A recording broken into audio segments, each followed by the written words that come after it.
तो किसान भाइयों, अगर आप अदरक का उत्पादन ज़्यादा लेना चाहते हैं, फसल में खर्चा कम लगाकर अधिक उत्पादन लेना चाहते हैं, कम से कम खर्चे में अदरक की खेती करना चाहते हैं, तो इसके लिए आपको सिर्फ इन 5 बातों को ध्यान में रखना होगा, जो कि इस वीडियो के अंदर हम आपको बताने वाले हैं।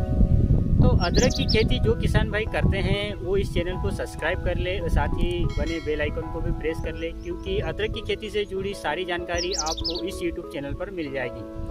मैं हूं आपका दोस्त राकेश कुशवाहा, आप देख रहे हैं एग्रीकल्चर स्टार यूट्यूब चैनल। तो किसान भाइयों, बात होती है खेत की तैयारी से। पहली जो बात आपको ध्यान रखना चाहिए वो ये है कि आपको खेत की जो जुताई है उसको अच्छी गहरी करवाना चाहिए।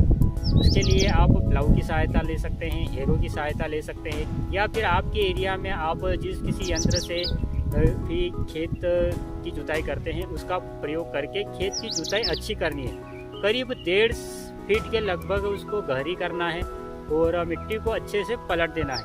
नीचे की मिट्टी ऊपर होनी चाहिए, ऊपर की मिट्टी नीचे जानी चाहिए। इस तरीके से आपको जुताई कर देनी चाहिए और करीब 1 महीने तक खेत को खाली छोड़ देना है।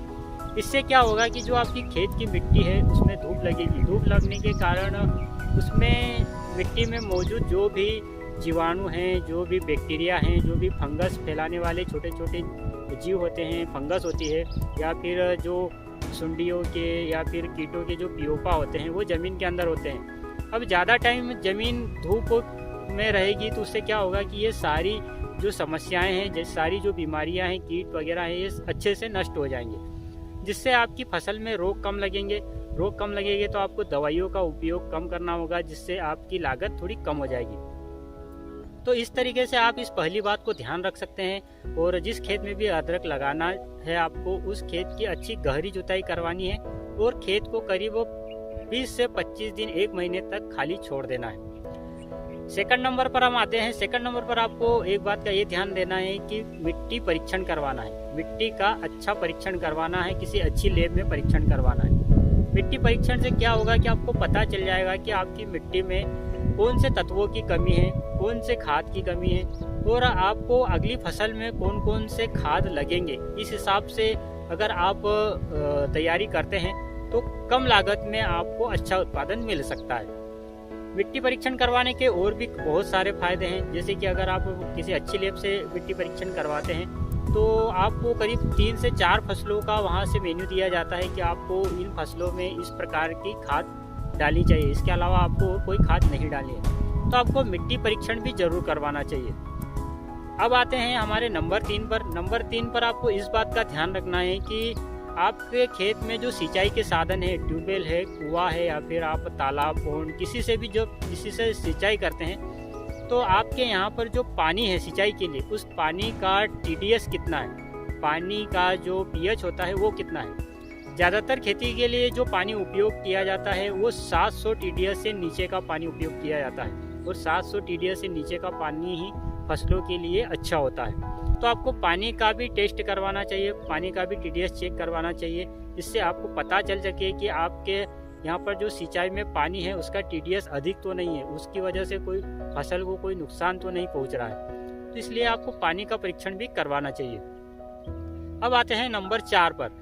नंबर 4 पर आपको गोबर की खाद का प्रयोग करना चाहिए। कोई भी फसल हो उसमें अगर आप गोबर की खाद का अधिक से अधिक मात्रा में उपयोग करते हैं तो आपको उसका काफ़ी अच्छा बेनिफिट्स मिलता है। आपको ज़्यादा दूसरी खाद डालने की आवश्यकता नहीं होगी। तो अगर आप जैविक खादों का उपयोग करते हैं, जैसे कि गोबर की देसी खाद हो गई, वर्मी कंपोस्ट हो गया, या फिर जो मुर्गियों के अपशिष्ट आते हैं उसका अगर आप उपयोग करते हैं, तो इस तरीके के जैविक खादों का अगर आप उपयोग करते हैं तो उससे आपकी फसल काफ़ी स्वस्थ रहती है। फसलों को एक प्रकार की जो रोगों से लड़ने में जो ताकत चाहिए होती है वो इन खादों से मिलती है। तो आपको गोबर की खाद का या वर्मी कंपोस्ट का उपयोग करना चाहिए। रासायनिक खाद का कम से कम उपयोग करें, गोबर की खाद का अधिक से अधिक उपयोग करें। और 1 एकड़ की बात करूं तो 1 एकड़ में करीब आपको 4 से 5 ट्रॉली के लगभग गोबर की खाद का उपयोग कर लेना चाहिए। तो यह थी चौथी बात। अब हम आते हैं हमारे 5वें पॉइंट पर, और ये काफ़ी ज़्यादा मायने रखता है, क्योंकि 5वां पॉइंट है हमारा बीज का।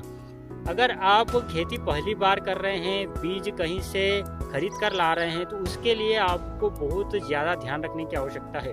अगर आप किसी अपरिचित किसान से बीज ले रहे हैं और अगर उन्होंने आपको फंगस वाली अदरक दे दी, ज़्यादातर क्या होता है कि अदरक में फंगस की समस्या ज़्यादा मात्रा में आती है, और कुछ किसान भाई फंगस की अदरक अगर आपको दे देंगे, या फिर जब अदरक को निकाली जाती है उस समय अगर आप उसमें वो जो खपतवार नाशक दवाई आती है जैसे ग्लाइफोसेट है या फिर इसके अलावा जो दवाइयाँ हैं, इसका उपयोग अगर अदरक को निकालने से पहले कर लेते हैं और वही बीज आपको दे देते हैं, तो वो बीज घर पे रखे रखे ही खराब हो जाएगा, क्योंकि अदरक को लगाने से पहले करीब 1 महीने तक घर पर रखना है चाहिए, जिससे कि अदरक का जर्मिनेशन अच्छा हो जाता है। तो इस तरीके से आपको बीज अच्छा खरीदना चाहिए, किसी परिचित किसान से खरीदे, किसी भरोसे वाले किसान से खरीदे।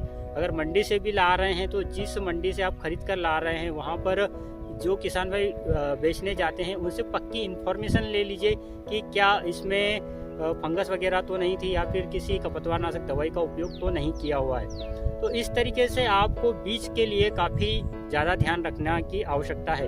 अब अदरक की कौन सी वेराइटियाँ बेस्ट है, इसको घर पर कैसे रखना है, इसके बारे में हम अगले वीडियो में जानेंगे।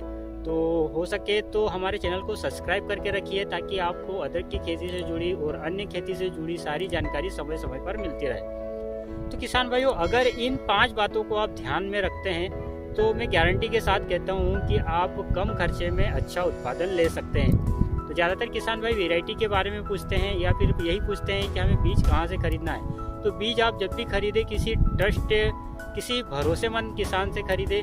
अभी इस साल अदरक का जो बीज मिल रहा है वो करीब आपको 3000 से 4000 रुपये के बीच में मिल जाएगा। तो काफ़ी अच्छा मौका है, बीज भी सस्ता मिल रहा है। और अगर आप पहली बार खेती कर रहे हैं तो आप 2-4 क्विंटल लगाकर इसकी खेती शुरू कर सकते हैं। उसके बाद आप ज़्यादा पैमाने पर इसकी खेती करें, क्योंकि बहुत सारे प्रदेशों से हमारे पास मैसेज आते हैं, कमेंट आते हैं कि क्या हमारे यहाँ पर अदरक की खेती होगी या नहीं होगी। तो इसके लिए मैंने आपको एक स्पेशल वीडियो भी दिया था जिसमें मैंने बताया था कि अगर आप अदरक की खेती करना चाहते हैं तो आपको सिर्फ 1 या 2 क्विंटल बीज से इसकी खेती की शुरुआत करनी होगी, ताकि आपको ये भी पता चल जाएगा कि आपके यहाँ पर अदरक की खेती हो सकती है या फिर नहीं हो सकती है, या फिर आपके यहाँ के जो मौसम है वो अदरक की खेती के लिए सूटेबल है या नहीं है। तो इस तरीके से इन 5 बातों को आपको ध्यान देना है। मैं आपको फिर से एक बार दोहरा देता हूँ। एक तो आपको खेत की गहरी जुताई करनी है। नंबर 2, आपको मिट्टी परीक्षण करवाना है। उसी के साथ साथ पानी परीक्षण करवाना है, जल का परीक्षण करवाना है, गोबर की खाद, देसी खाद, जो जैविक खाद होती है उसका ज़्यादा से ज़्यादा उपयोग करना है।